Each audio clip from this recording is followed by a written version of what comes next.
Time is a funny old thing. We've all looked back on clothes we wore, music we liked, and opinions we've had and gone, oh god, what on earth was I thinking? So too have we gone back to wrestling angles we remembered fondly and with a modern lens observed in horror as what plays out on screen has aged worse than a banana in a hot glove box. Don't believe us? Well, stick around as we uncover some choice angles from WWE's past that play out very different when watched today. Just don't blame me if I ruin your enjoyment of them. It's about time you realised for yourselves. Oh, and before any of you start typing Katie Vick, Mae Young's hand, or Muhammad Hassan into the comments, they were despised at the time and have aged exactly how we thought they would. I'm Adam Pachisi from Cultaholic Wrestling, and these are 10 WWE angles that have aged horribly. Join us.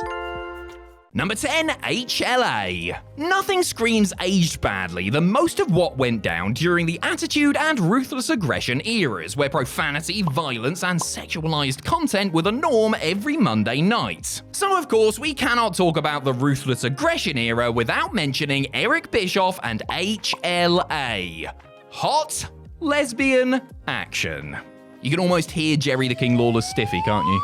On screen, it was simply played off as Bischoff scraping the barrel in order to boost ratings, and was nothing that we weren't used to seeing when tuning in to WWE TV. At the time, the majority of the female performers in WWE were little more than eye candy, and in a post-Women's Revolution era, this blatant objectification feels more than a little grubby. Titillating when we were 12, perhaps, but a little sad when you realise this was all written by grown men, and definitely doesn't pass the Bechdel test. Also, the fact that the segment ended with some brutal intergender violence when 3-minute warning was set upon the lesbians makes the whole thing come across even more crass. Number 9, Piper vs. Adonis. Ambiguously flamboyant heels are a tried and true trope in wrestling. From Gorgeous George through Adrian Street to Goldust and Rico and beyond, plenty of wrestlers have used their sexuality to get into the heads of their opponents. In the 1980s, WWE had Adrian Adonis, and after Roddy Piper returned to the company to find his Piper's Pit set replaced by his former friend Adrian's Flower Shop, the notoriously rowdy Scot had a tizzy and decided to berate and insult Adonis week after week. Piper's attacks on Adonis came across as nothing more than homophobia, with Piper supposedly the babyface in this scenario as he trashed the Flower Shop with a baseball bat and attacked the adorable one with a crutch. Whilst Adonis himself stooped to low levels to berate and attack Piper, the whole thing just doesn't sit right when reviewed today. Luckily, Piper would learn from this feud when he entered into a rivalry with Goldust in 1996. No way, he punched him so hard he broke his own hand and trashed his car with a baseball bat.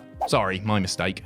Number 8, JBL goes immigrant hunting. The JBL character was one that often crossed the line of good taste and was allegedly not that much of a 180 from the real-life John Layfield. Whilst Bradshaw himself is, or at least was, an unapologetic old-school hard-ass, we are not sure if the man behind the gimmick would ever go hunting for illegal immigrants along the US-Mexican border. JBL did such a thing in 2004, shortly after his transition from acolyte to Wall Street whiz, with JBL filming a promo extolling his virtues as a real American and somehow earning a WWE title shot for playing his part in Border Control. While such an angle was to get JBL over as a detestable heel and build more sympathy for the beloved Eddie Guerrero, it likely wouldn't fly today, with racial tensions in the USA and across the world being major talking points over the last several years. JBL would of course cause further controversy not long after this angle when he decided to goose step at a German house show, an act which is illegal in the country and cost Layfield his gig as a financial analyst for CNBC.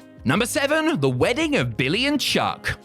Billy and Chuck. Another ambiguously gay act, but rather than the OTT fright makeup and antics of the likes of Adrian Adonis and Goldust, B&C erred more on the side of the himbo stereotype, with matching fake tans and their own personal image consultants. Eventually, Chuck proposed to Billy and the team were engaged to be wed, but at the wedding it was revealed that Billy and Chuck weren't gay at all and it was all just a publicity stunt that went too far. star. And then they promptly got battered. The fallout at the time was significant, with LGBTQ charity GLAAD deriding WWE for the bait and switch after earlier championing the company for what was, by standards of the time, a progressive angle. Amazingly, this all went down on the episode of SmackDown that took place just a few days after the whole HLA debacle on Raw. A banner week for Titan Sports Inc. Whilst modern WWE are more open in celebrating LGBTQ voices and performers, there is still room for improvement. But hey, at least they're not using outdated stereotypes or the punchline of "ha, gay" anymore like they did many times before. Number 6, Hunter marries Steph. Marriages in wrestling are hardly ever cause for celebration, with a trouble-free ceremony as rare as a tasteful Seth Rollins outfit.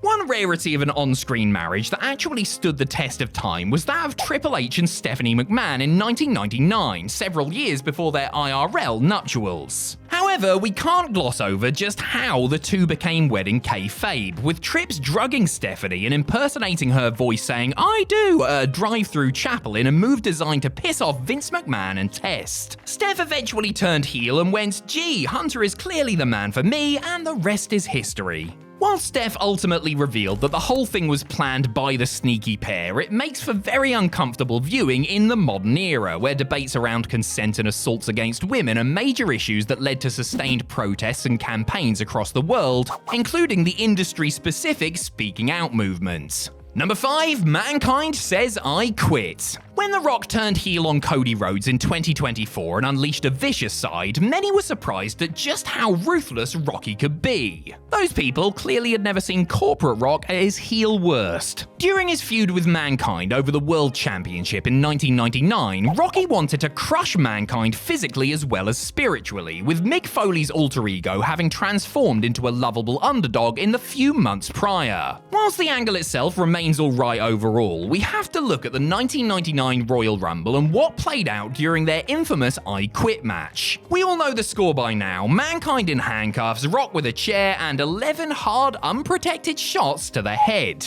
With everything we know now about the effect of concussions and things like CTE, this is an even harder watch than it was when it aired, and is borderline horrifying upon reflection, especially as Rock was only meant to swing the chair 5 times. I mean, I say only. 5 still feels like plenty to me. We will never again see anything like this in a WWE ring, which is good because Rock has previous for being an arsehole with a chair in his hands.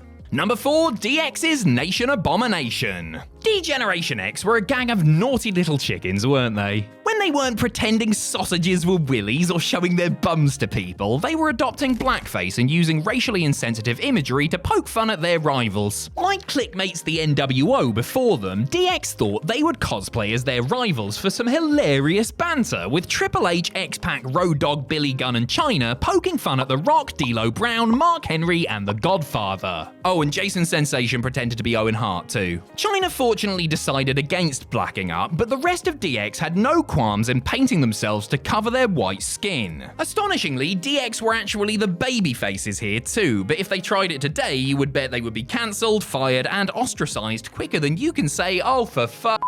Anyway, D'Lo Brown has since said that he and the rest of the nation were okay with the angle at the time, but looking back, they have some regrets for allowing the skit to go ahead the way it did. You know, the racist way. Number 3, Piper vs. Brown. Speaking of blackface, does anybody have any idea what in the blue hell Roddy Piper was thinking at WrestleMania 6? As part of his rivalry with Bad News Brown, babyface Piper thought it would be a laugh to paint half of his body black, pop on a Michael Jackson bejeweled glove, and take the piss out of Brown's heritage. Joke was on Piper though, as he said it took him weeks to completely scrub the paint off. Some at the time took offense to the angle, rightly so, but you have to wonder what WWE management were thinking in letting Piper go through with it in the first place. Modern WWE clearly don't want to be associated with the bit and have scrubbed all evidence of the match and pre-match interview from the WWE network. Doesn't mean it didn't happen, of course. I mean, you can even buy an officially licensed figure of Piper in the paint on the secondary market. That's right, somebody saw this angle and thought, you know what would be a good idea? If we immortalize this in plastic? Number 2, Eugene versus Bishoff. Now, nobody is claiming that the Eugene character was well received when he arrived in WWE in 2004, but it goes without saying that WWE wouldn't dare try anything as on the nose with one of their characters in the modern era. While Whilst we could have just thrown Eugene the character in this list wholesale, we instead thought we would focus on his feud with his kayfabe uncle Eric Bischoff, a story that is just plain cruel. Okay, so Eric got his comeuppance at the end by getting his very lovely hair shaved off, but before then we had to see the routine bullying and humiliation of Eugene week in, week out. And this was a character who was portrayed as having severe learning difficulties. Such was the ruthless aggression era that a character like Eugene not only made it past an initial pitch meeting, but out of the writer's room onto TV and became a focal point of Raw for several months. WWE will definitely want to make sure that everyone in time forgets about Eugene, and you can really understand why.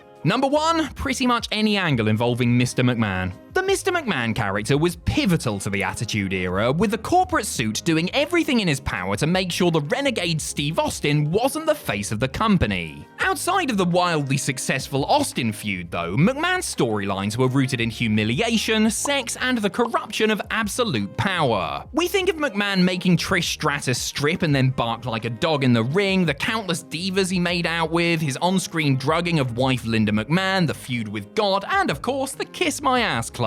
Pretty uncomfortable viewing, one and all. The angles became basically unwatchable after McMahon was ousted from the company in the wake of the allegations leveled at him by former WWE employee Janelle Grant's lawsuit, with McMahon now treated as persona non grata by WWE and parent company TKO. On reflection, if Grant's allegations are proven to be true, then the Mr. McMahon character was not a million miles away from Vince McMahon the person, and whilst there is an argument about separating the art from the artist, this one might be a bridge too far for many.